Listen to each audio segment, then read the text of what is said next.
All right, Brendan, when you're ready. Okay, and this is close. The sound's picking up well? Mm-hmm. Okay, good.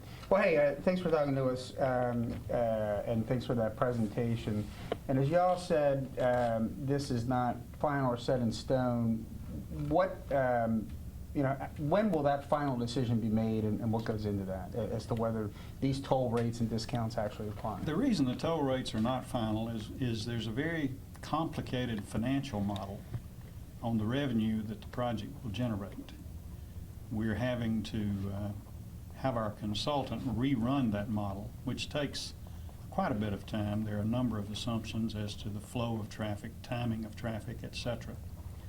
And so we're rerunning that model. We have to demonstrate financial viability.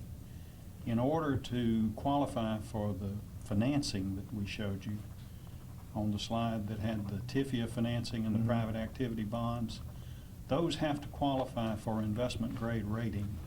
And so we're having to go back through all the hoops of making sure that there is financial viability of the model.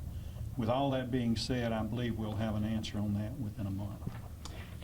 And you all have said also that a no-build option is still a possibility on the table. I'm not sure how it would go down if this was actually put up to a vote of people in this area, but I mean, you are the decision maker, right? What I mean, is there really a possibility that you would say, no, we're not going to move forward with this? Well, that's a more complicated question than maybe a yes or no answer. Let me try to respond in a meaningful way.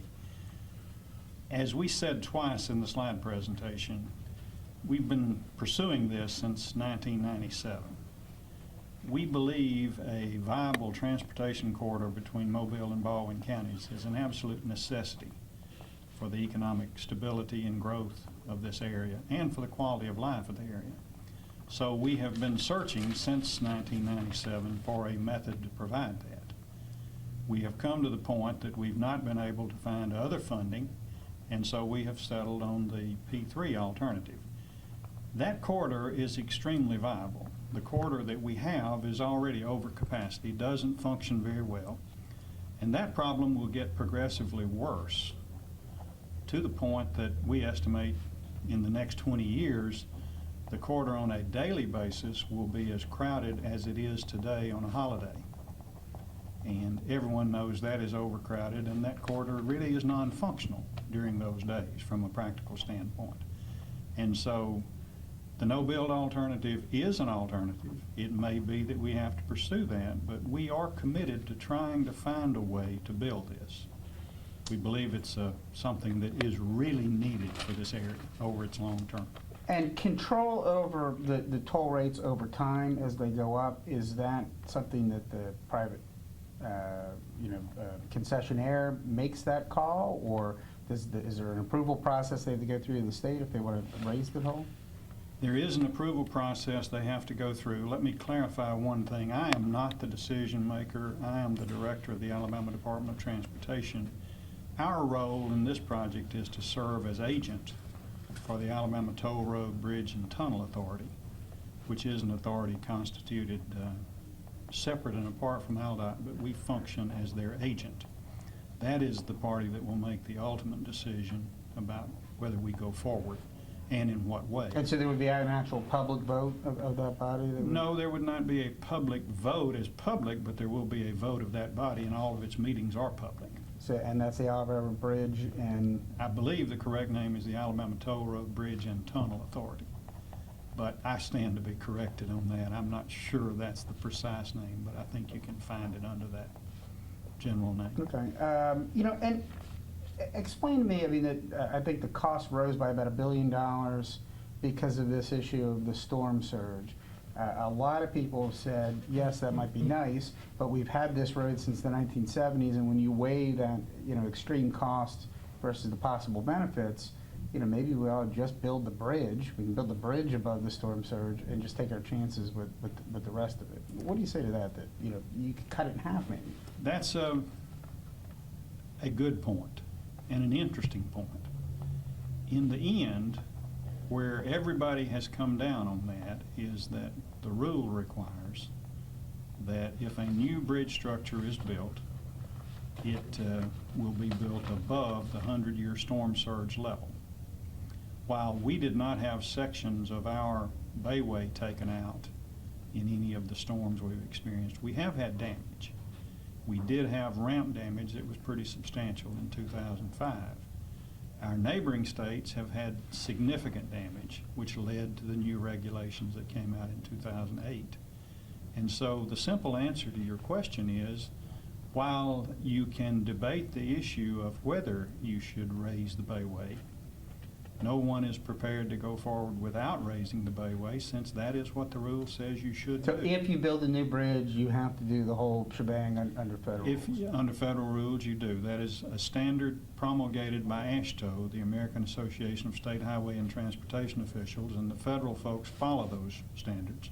Even though they're only going to pay a maximum of 7% of the cost. I mean, it seems like that's a Well, a pretty big under unfunded federal liability. rules, the TIFIA loan and the private activity bonds are considered forms of federal financing.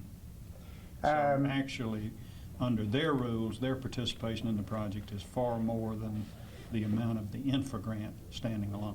And talk about that a little bit, because a lot of people also don't understand how it could be more cost effective to have a private company do this and then be able to collect the tolls, building the profit margin in, than the state just borrowing the money itself.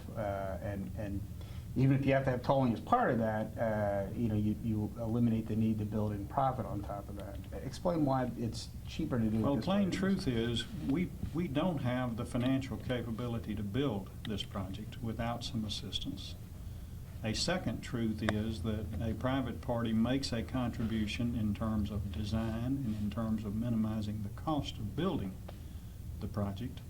A third truth is that they add to the expertise to operate the project, and most people across the country have found that these firms who concentrate in this area can operate these facilities better and more cheaply than public entities who do not do this as a matter of routine. So all in all, it is we believe, a necessary way to do it, but it does have significant advantages in terms of the contribution to the effective design and the effective construction of the facility and the optimum operation of the facility to minimize operating you would costs. still be hiring, contractors to do that work though if the state took it on direct. Well, we might and we might not, but traditionally in this business, and I say traditionally, it's a relatively short tradition, but there are a few people who specialize in these things, and we believe the involvement of the private sector on a net basis probably reduces the cost. Even though, obviously they're going to take a profit off of that. Do you have an estimate, by the way, as to what the profit margin would No, be for the I don't private know. I concessionaire? don't know what their profit margin might be. And I might add, from what we have learned, each of the three concessionaires, potential concessionaires, view that through different prisms as to what their profitability will be and what their cost will be. Is that something they state as part of what their profit margin No, is? they will give us quotes as to what they would charge. We have three worldwide-based firms who will do that. We believe the process will be very competitive, and we believe that process will result in about the lowest cost we could And get. is it the low bidder, as simple as that, or is it more complex as to which one? There are to choose? qualitative aspects to the bid, commitments that they would make to maintain tolling levels, things of that nature. One aspect of the bid will be the cost of the bridge. Another aspect will be the timing they're willing to commit to. Another aspect will be the toll levels they're willing to commit to as time moves forward, and the procedures they're willing to commit to operate the bridge. How concerned are you about toll avoidance? If people decide, that I'm not going to pay that, it's just too expensive, and then the causeway, becomes even more overloaded than it is under the no-build option, according to some of the studies I've read. And then of course you don't get the revenue. We do not believe it would be more overloaded than under a no-build option. Toll avoidance is an issue in that business. I can't tell you that I understand it terribly well, but there are experts working on this project, estimating the revenue, who do understand it reasonably well, and they have made projections of what that would be. I'm not privy to those projections broadly. And is there a bottom line figure for the minimum amount of money you need to raise every year through tolling? I mean, is there an actual number? And I understand that fluctuates a little bit because you don't know exactly. I do what not know federal that number because that number will be dependent on several factors. Among those factors will be the ultimate cost of the bridge, the ultimate mix of financing and what the interest rate cost is of that financing, and the actual operating expenses of the bridge on a yearly basis. And then people have mentioned other possible ways to fund this. I don't know if they've been considered. I think some states have used transportation, infrastructure banks that have funded some of these, and maybe that's an older model under, when feds kicked in more money, but that was one way. Another idea was, port taxes and fees on freight to generate money that way. Have any of those been explored? I'm not aware of any serious consideration of an infrastructure bank. We do not have an infrastructure bank. Someone would have to fund that. Mm-hmm. It is a method of providing lower cost funding for transportation projects across the country. We believe the use of TIFIA loans and private activity bonds would be as effective, if not more effective, than an infrastructure bank model would be. And this is an idea, just sort of a maybe an outside-the-box idea. Has there been any consideration to trying to sell naming rights to the bridge? And this is something I think state departments of transportation elsewhere have looked at. If companies will spend hundreds of millions of dollars or tens of millions of dollars for the naming rights to a stadium, a big, beautiful, high-profile bridge, might be worth something. Is that something that could be part of the mix? We've not given active consideration to that in the financing of the bridge itself. I think it is something that will be looked at as time goes on to perhaps buy down the tolls. Is that a possibility? I think it is a possibility. I wouldn't say it's a probability, but certainly it's a possibility, and I think it is something we will look at as time goes on. And then I think that, we've addressed this before, but it keeps coming up, so I'll ask you, this big, expensive highway project in Birmingham, a lot of people down here are saying, hey, no tolls up there, why are we getting the short end of the stick? What about that? Well, I don't believe you're getting the short end of the stick. I think there's a good bit of misunderstanding about that, but let's just drop to the nub of that matter. Mm-hmm. We're spending about $800 million to rebuild a portion of the interstate in Birmingham that has 160,000 vehicles a day on it. We expect to spend several hundred million, we do not know the precise number, but several hundred million on this project, which has 75,000 vehicles a day on it. So we do not believe anyone is being disadvantaged relative to another project in our state. But just in terms of the funding source, how come no tolls for that project? Well, there are no tolls for that project because $800 million would pay for the project. Mm-hmm. This is a $2.1 billion project. The point I was making in response to your first question is that the state contribution to the project will be at least proportional, if not more, per vehicle on this project than on the Birmingham project. It's just a more expensive project. It's a more expensive project. It's a corridor that's long. It requires an awful lot of bridge structure. The main bridge and then the bayway itself is bridge structure, and that's just expensive to build. And then this is probably just an issue of timing more than anything, but of course we have this new state gas tax increase that is kicking in later this year.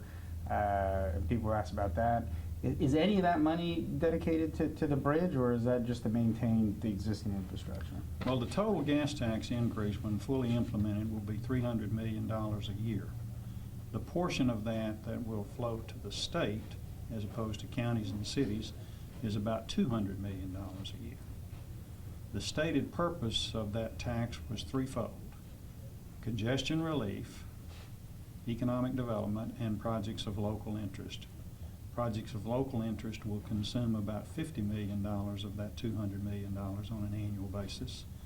Economic development projects are projects attempting to connect areas of our state that do not have multi-lane connectivity to the interstate system to make economic development more viable in those areas. And congestion relief addresses itself to the problems we currently have on the interstates and other state roads, typically on the edges of our large cities. So, for example, I-10 on both ends of Mobile are projects that probably will be included in that. And that $300 million, that's the full 10 cents when it's phased in? That's the full 10 cents phased in. Not the first Not the portion? increments. One wrap-up question? Yeah. And I guess, when you kind of look ahead to this, and you've got this time frame, how confident are you that, you're going to be able to kind of stick to this schedule and this will be ready in 2025? I mean, something obviously this big, there's often construction delays and things that sort of out of your control. I mean, is this a pretty good, realistic time frame on this, or would you anticipate? I believe the time frame is realistic. We're dealing with international contractors who are involved in the various concessionaire groups. We're dealing with international engineering expertise. They are accustomed to dealing with large projects similar to this, have done so in this country and in other parts of the world. And so you never can guarantee a construction period, but that seems to be an answer that these folks are tending to cluster around and agree on. And so I feel relatively confident that it's a good estimate. All right, hey, well, thanks a lot, I appreciate it. Thank you.